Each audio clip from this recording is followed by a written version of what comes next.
మన ప్రభువైన యేసుక్రీస్తు నామములో అందరికీ వందనాలండి. ఈరోజు దేవుని మాటలు కీర్తనల గ్రంథము 130వ అధ్యాయము 8వ వచనం. ఇశ్రాయేలీయుల దోషములన్నిటి నుండి ఆయన వారిని విమోచించును. ప్రియ దేవుని బిడ్డలారా, దేవుడు సెలవిస్తున్న మాట, ఆ రోజు ఇశ్రాయేలీయుల దోషముల నుండి ఆయన వారిని విమోచించాడు, కాపాడాడు, రక్షించాడు, విడిపించాడు. ప్రియ దేవుని బిడ్డ, ఈరోజు నీ జీవితానికి కూడా దేవుడు విడుదల ఇవ్వబోతున్నాడు. దేవుడు నీ జీవితాన్ని కూడా నీ దోషములన్నిటి నుండి విమోచించబోతున్నాడు.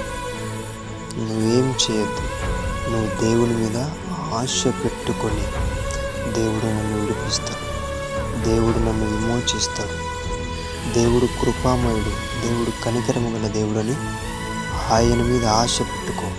ఖచ్చితంగా నీ దోషముల నుండి దేవుడు విడిపిస్తాడు. నీవు ఆత్మీయ జీవితంలో ఎదగకపోవడానికి గల కారణం ఈ దోషములు కారణం. నీవు దేవునికి దగ్గర అవ్వకపోవడానికి కారణం ఈ దోషములే. నీవు నీ కుటుంబం ఆశీర్వదింపబడడం లేదు అంటే ఈ దోషములే కారణం. ప్రియ దేవుని బిడ్డ, ఆ రోజు ఇశ్రాయేలు ప్రజల్ని ఈ దోషముల నుంచి విడిపించిన దేవుడు ఈరోజు నీతో మాట్లాడుతున్నాడు. నా కుమారుడా, నా మీద ఆశ పెట్టుకొనుము, నీ దోషములన్నిటిని నేను విమోచించెదను, వాటన్నిటి నుండి నిన్ను విమోచించదనని దేవుడు సెలవిస్తున్నాడు. ప్రియ కుమారుడా, ప్రియ కుమార్తె, దేవుని మాట విని ఆయన మీద ఆశ పెట్టుకో.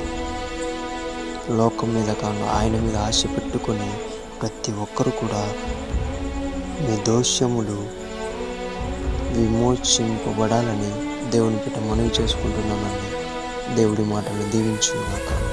ప్రార్థించుకుందాం. యేసయ్యా, నీకు వందనాలు ప్రభువా.